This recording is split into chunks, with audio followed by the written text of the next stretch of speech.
first and foremost, we are here to stand with the people of Turkey and Syria in the wake of this devastating earthquake. I just had a chance to fly over today to see some of the devastation, and it's really hard to put into words. You see buildings still standing, and then buildings collapse, roofs destroyed, and right next to it, something that's still standing. But it gives you some sense of the scale of this. We've had tens of thousands of deaths, tens of millions of people affected by this earthquake. And of course, we still don't know the full extent of it. Immediately, after the earthquake hit, the United States, other countries jumped in. We had search and rescue teams here within a day, about 200 people, canines, other experts in trying to do search and rescue. We've had about $85 million worth of assistance poured in immediately for housing, water, food, medicine, and clothing. All that in the immediate days following the earthquake. Today I can announce that we will be putting in another $100 million to assist those who are so desperately in need.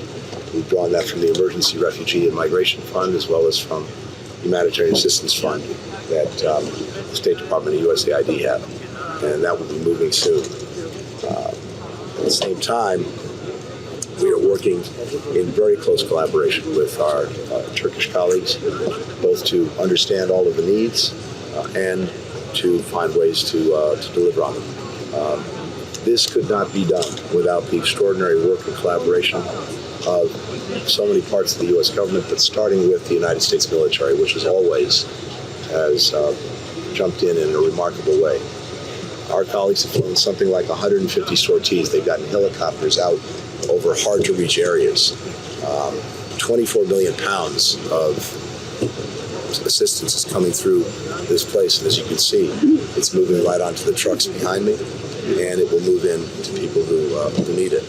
But also, USAID, as always, responding so quickly and so effectively. The State Department, our mission here in Turkey, all of them coming together in collaboration with our Turkish partners to try to help people. This is going to be a long-term effort. The search and rescue, unfortunately, is coming to an end. The recovery operation is on. And then there'll be a massive rebuilding effort.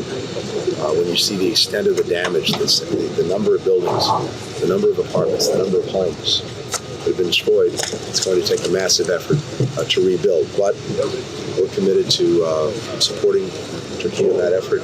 Many countries around the world are doing the same. There's tremendous solidarity and tremendous determination to see this through. The most important thing right now is to get assistance to people who need it, to get them through the winter, and to get them back on their feet. But simply put, the United States is here. We stand strongly with the people of Turkey and the people of Syria through our NGO implementing partners, and we'll stick with it until we all get the job done. Leon, go ahead. Mr. Secretary, you mentioned the long-term recovery, of course, because the search and rescue is coming to an end, sadly. The Secretary General of the UN requested $1 billion in funding for long-term assistance also. What will the United States do more? What more can you do on that front? And secondly, if I may, since you arrived today in Turkey and tomorrow you have meetings with Turkish authorities, what are your expectations for those meetings and your meeting with the President Erdogan? Thanks, Leon. Yeah. The UN has put out a very important and urgent appeal, as you said, for $1 billion. As of now, the United States has contributed $185 million in assistance, but we will look to see what, if anything, more we can do. Other countries are stepping up and stepping in, but it is very urgent that this appeal get funded, and we'll certainly encourage others to do that, even as we look at what additional resources we may be able to provide. But as I said, just today, we're announcing an additional $100 million for this effort. More broadly, and I'll have an opportunity to speak to this tomorrow and the day after, I expect that the conversations here will focus a lot on the work that we're doing together to recover from the earthquake. I look forward to learning as much as I can from our Turkish partners about what the needs are going forward, how we can best help, how we can best rally resources in support of people here. Michelle. Thank you, Mr. Secretary. Are you satisfied with the flow of aid to Syria? First. Second, there are attacks on U.S. military bases in Syria today and the past days. Third, news reports say that our GC Quds Force leader, Haqqani, got killed in Syria. Can you confirm? I don't have anything on the last part of your question about the